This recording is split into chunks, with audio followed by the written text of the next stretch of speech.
Hello, you wonderful people, and welcome to another episode of Crime Centric. This being a show where I talk about crime dramas that I watch. For today's episode, I'm going to talk about the latest episode of Donovan. A lot of really interesting things went down in this episode, so let's break it down. We see the pettiness that is Ferrati. Because he is mayor, he has a lot of resources, so he's basically using the cops as a means to hustle Ray to try and get the photos. Because they raid his place and everything.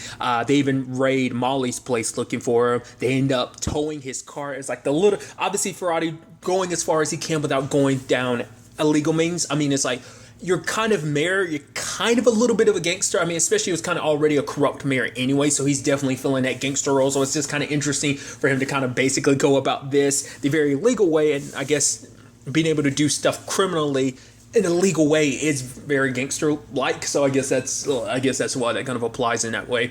But regardless of all of that, so Ray's kind of got to work around this situation, and Ferrati made it clear it's like he wants a certain amount of money to kind of make this problem go away. So obviously Ray brings it to Molly, who brings it to her dad, which I was under the impression that James Woods' character solely was her dad, but it's like, no, I guess that was like her uncle or something. Like, they're definitely related, so I just thought it was interesting. I guess Ray reminds me of stuff because he was like, oh yeah, I used to work for your dad back in the day. I was like, that's so interesting. Once again, it's been a couple years now, so like, especially the earlier seasons, because I binged seasons 1, 2, and 3 back to back, so like, I think a lot of that ended up blurring together, so I kind of ended up forgetting a lot of earlier season stuff like that. But regardless, so that's why I'm not as like well versed in the Sullivans as I feel like I should be at this point in time. I feel like we still don't know a lot about the Sullivans, but I'm sure a lot of this came up like season 1 stuff. But regardless, it's all about getting some money that it's like, yeah, it's in a safety deposit box, but obviously the FBI has it tapped. So it's like, if you go to that safety deposit box, you're going to start rearing some alarms. And obviously Molly wanted to go, but her dad wouldn't let her. And Ray was like, no, I'm going to do it. But she's like, you don't have to take that risk. He's like, no, don't tell your dad. I'm going to do it. So he calls up Sandy. And I love her, like, I thought it was kind of fascinating because it's like, right, get her to play like the senile old lady. Like, oh my God, I didn't know what was happening. I got this key from somebody at like a sale, and there was nothing in there. It's supposed to be all this treasure. It was a pretty smooth operation. The switching of the newspapers, and everything. I was like, how are you gonna do all this? Because I thought the moment she opened the box, but I guess the moment she tries to leave after opening in the box, like they knew, like, all right, some alarms would be called and pulled. So I thought that was fascinating. So. Ray does help out Ferrati, kind of giving him the meal, and it's like, all right, the deal's going to go through at a lower price. But even Ferrati's like, why'd you do this? Love, money? But he's like, it doesn't matter. He's like, no, let me know. I need to know why. And Ray's just kind of like, he doesn't give an answer. But I think for Ray, it's like, for the first time in his life, he's doing something where he doesn't feel crappy about it. It's like, because for him, it's like hearing that stuff about Bridget from Molly made him go like, you know what?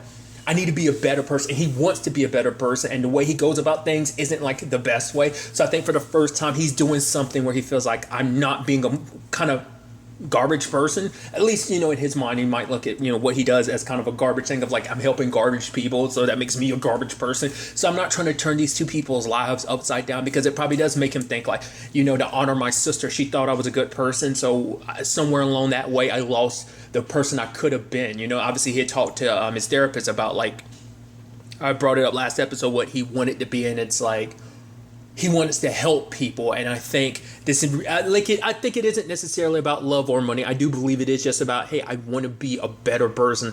I've kind of lived my life kind of being a bit of a scumbag when you actually kind of break it down. But still, I don't know. It's an interesting direction, Ray's story has taken. And then obviously goes to visit Molly and everything. And you can tell he's kind of like hesitant. He's like, you know what? I need to get out of here. And she's like, no. Like, and he's like, I'm in therapy. And she's like, wait, what? And so for him, it's like, I think being around people kind of having normal relationships isn't something he's working on himself, and just the way he, I guess, interacts with people. But she's like, I like you. And he's like, what? And she's like, I like you, which obviously they start making out, which that's going to obviously lead to more, which is going to be a complicated thing. Him being a Donovan, you being a Sullivan. I don't know if it's necessarily going to be some like Romeo and Juliet type of thing, but maybe not. We'll gotta have to wait and see in that regard. Then there's everything on Terry's side of the story, which I think is kind of interesting. Obviously, like, he was kind of hopeful that, like, hey, maybe this whole other approach might help him in the long run. But obviously for him, he's not getting the results that he wants. Obviously, the dude the shaman dude is like, hey, like do you think the caterpillar worries about rushing to be the butterfly? Like, oh, how soon am I going to become the butterfly? No, it takes its time being a caterpillar, and then eventually, lets things take its process, and eventually turning into a butterfly. And I thought that was so interesting, an interesting metaphor to kind of make, just because it's like basically you can't rush things. Don't think about like, oh, where this is going to lead you and what you're going to become afterwards. Take the time as you are now. But obviously for Terry, he came here kind of hoping for like almost a quick solution. Then there's the whole liberty thing where it's like, oh, he's like, and it's like, oh, I was like, because at first I was like, oh, you just go to sit there and meditate or something. I didn't know we were going straight to like sex or whatever. And then he's like, I'm sorry, that never happened. She's like, it's okay. And he's like, no, it's really not. And she's like, we can meditate. He's like, no, thank you. I think for him, it was just a moment of like, yes, she's a very beautiful woman. But I think it's just like he already felt low. And I think he just felt lower just because of that circumstance. It's just like, just for him, it's like, it's almost like there's no fixing this, in his mind. And I thought it was kind of interesting. The lady, what's her name, Dolores, that he kept seeing the entire time. I kept wondering why he was like, anytime he see her, he'd kind of walk away. She kind of waved to him. But I'm wondering, is it because, my mind immediately thought like, is that because he's thinking of Abby every time he sees her? Is it kind of a reminder of that? Or is it more so because it's like, when he looks at her, it's like, yeah, this is a woman who's kind of at the edge, who's trying her best, to this, it's like, almost kind of he feels like he was sold on a false bill of goods, and I'm wondering if he thinks that too. Like she believes in this so much, and it's just kind of like someone in her condition. Maybe that's what it is. Maybe it's actually a combination of the two. But what's interesting was him filling his jacket with rocks. I was like, you're not about to do what I think you are, Terry. And lo and behold, he does. I'm like, no, Terry, don't. And so the fact is that he's, but luckily Dolores steps up to be like, yeah, I know home dude wasn't what I expected to be either. But the fact of the matter is, if you do this, like, how many people would miss you? What would you miss? And he's like, not much, which is kind of effed up to say. It's like, your entire family, how about that? They'd miss the hell out of you because, you're off kind of doing this. They would probably never know until it was too late what happened and everything. But because Dolores was like, the fact of the matter is, she's like, I know you don't mean that. Like, that he wouldn't miss much, so... I don't know. I'm curious to see where that goes, because I think maybe he found some kinship in Dolores that maybe we'll see kind of something grow from that. But part of me is worried, like, if something happens to her, it's probably going to really break Terry's heart. That's what I'm thinking. Like, they might be setting that up. But it might just be a setup of a story of like, yeah, I might not have that long. And obviously, that's the thing about hope. It kind of gives you these expectations and stuff like that. But I think it's just kind of a thing of like, you got to take things as they are. It's like, there's no like...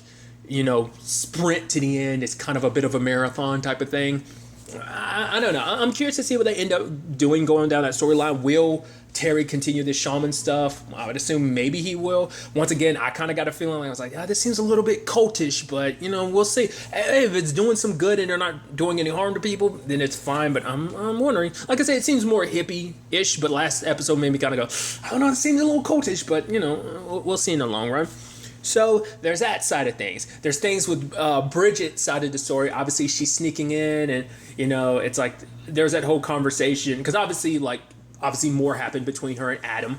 And I thought it was interesting that Smitty brings up. It's like, how long did it last between, asking Ray between him and Abby about him and Abby of like, how did things kind of, how long did the basically the honeymoon phase of like, oh yeah, like the happiness last? And he's like, what? He's like, because Bridget's not interested. I mean, Ray's like interested. It's like, well, having sex with me, and Ray's like, Jesus. I'm like, I love that, Smitty.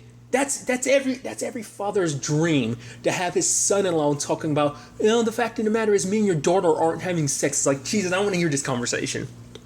So it's interesting. And I think because Ray's already got in the back of his mind what Bridget told him, but obviously he's not going to say anything to Smitty. I don't think he's going to bring it up to Bridget either, because it's like, this is their relationship. Who am I to say anything? Especially with my history, I can't really talk on anything.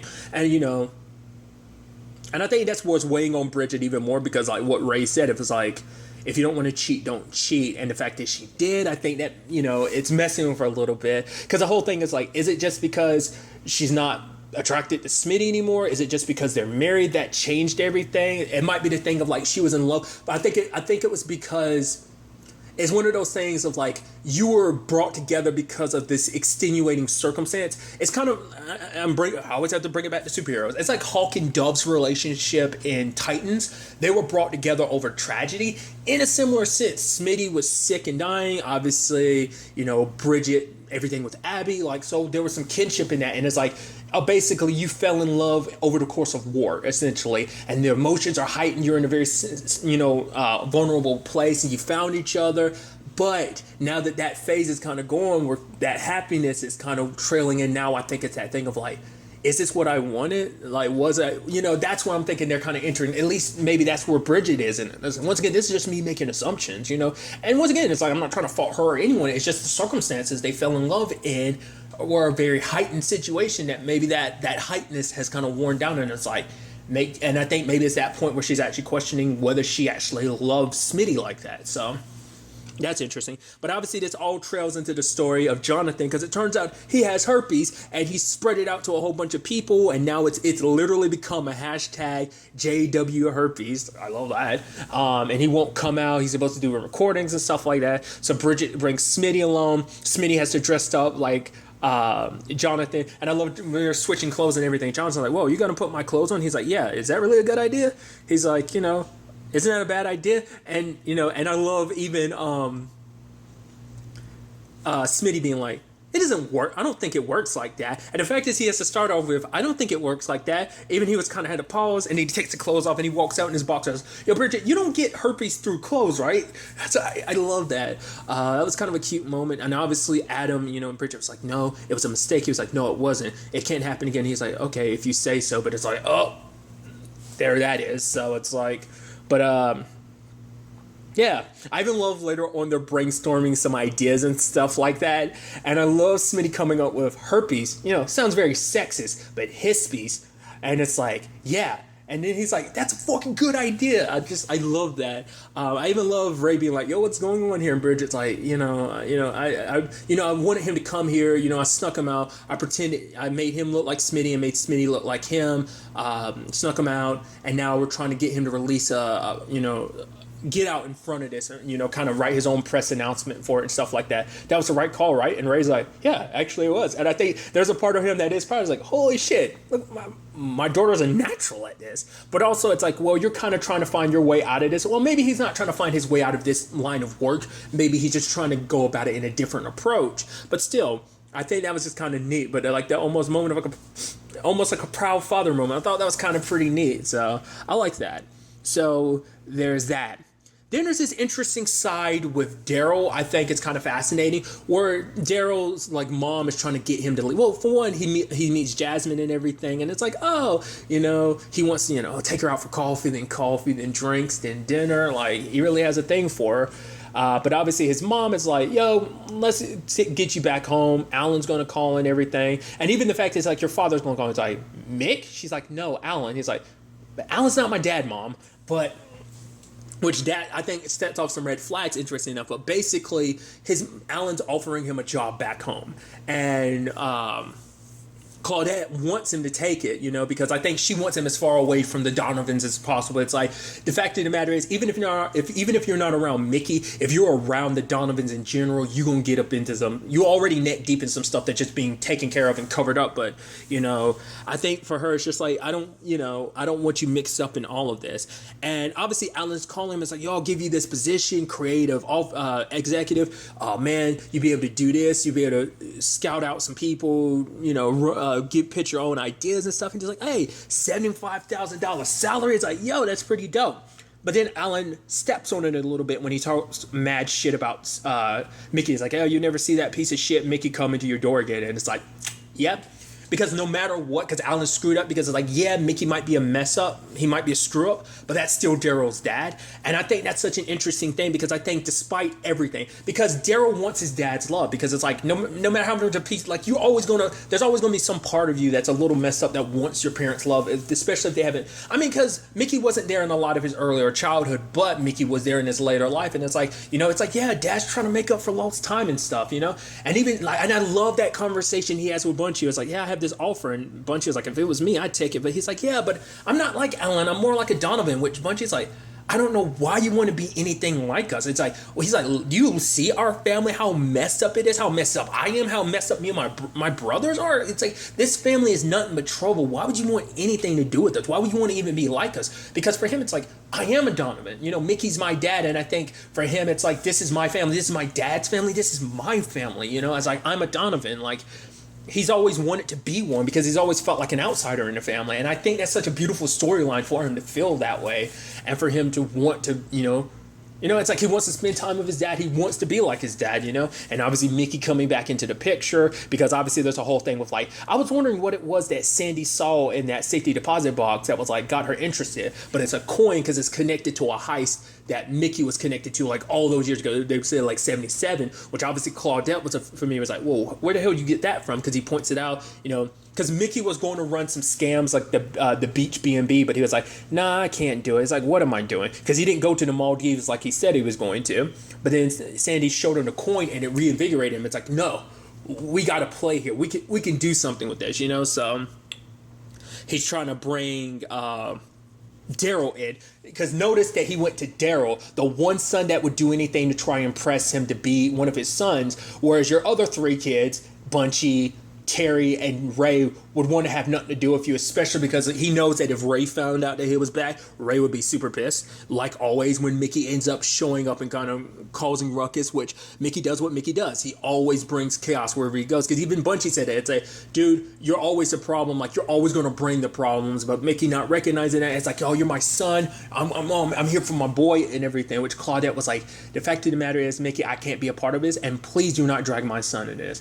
I came here for your funeral. Please do not make me go to his. But like I said, Daryl's so like, no, let's do it, Pops, because he wants it so bad. And it's almost sad because you almost look at it as almost like Mickey's taking advantage, because amongst his son, he knows Daryl's the one that wants to spend the most time with him. It's like, oh, Daryl wants to be a Donovan so much. But what got me was that thing at the end where Claudette is calling Detective Perry. It's like, yo, I got some information about Mickey Donovan. I'm like, yo! I mean, granted, Mickey's taking the rap for these 3 cop deaths, so he gets caught, it's over. I mean, granted, he was already going away anyway because he was, in prison for everything. But now, well, for being on the run and everything, but now it's like he's even worse because you faked your death. Detective Perry's already looking into your family and everything. You being back, forcing Claudette's hand like this is probably just going to unearth a lot of stuff that doesn't need to be unearthed. So that's going to be a whole complicated thing. But this is almost probably like going to be another like heist type of situation, which to be fair, like last season he brought Bunchy into the whole situation.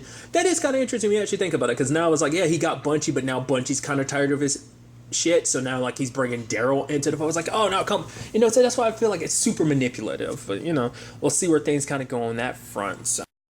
And then there's also Bunchy's side of the story, which is interesting. Like, he visits, like, the hospital to visit the kid he shot, and he actually tries to talk to the mom, but he can't bring himself to say anything other than, I'm sorry, because she's like, you shot my son. The fact of the matter is he may never walk again, which obviously Bunchy already feels guilty about. Like I said, he was riding that high as a hero, but now it's like, he realized, whoa, I messed up. Like, for one, once again, it's a kid. It wasn't some adult. Like, if it's some dude, all right, like, he probably wouldn't feel as bad. He probably would. Bunchy's actually very sensitive, I don't mean that in a bad way. It's a very good thing. Like, I think he's the most sensitive amongst his brothers, So I think that's a good quality to have. And I think, but because it's such a young person, it hits him differently, because it's like, I didn't mean to shoot no kid. Like, he was caught up in the moment and everything. And I think that's why he pushed it even more when he was telling him, like, why would you want to be anything like us at all, Daryl? Because, like, I think in that moment of, like, yeah, even if you're running away, I'm going to shoot you in the back. I think that's the Donovan in him. I think that's what he's worried about. Like, the Donovan in me was, like,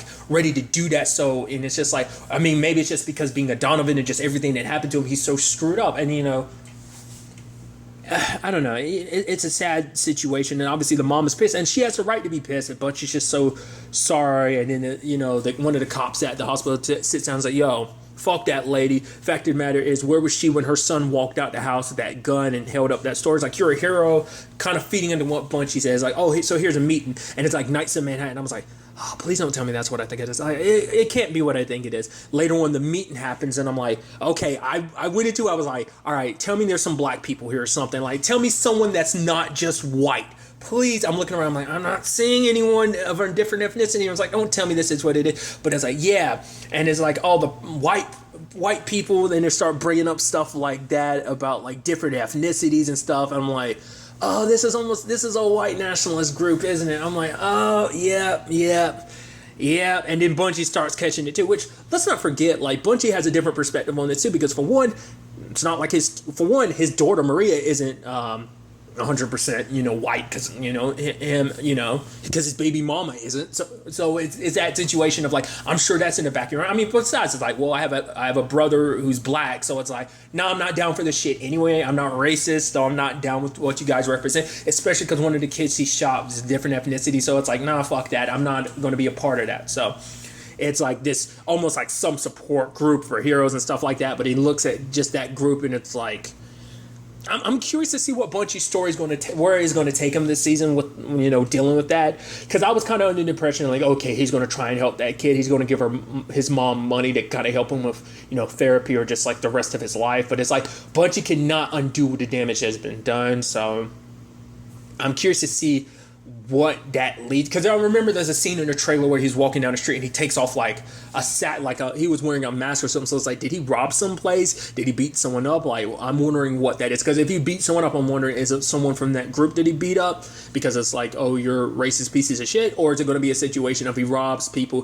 that get money to help out this that family, try to help them out anonymously?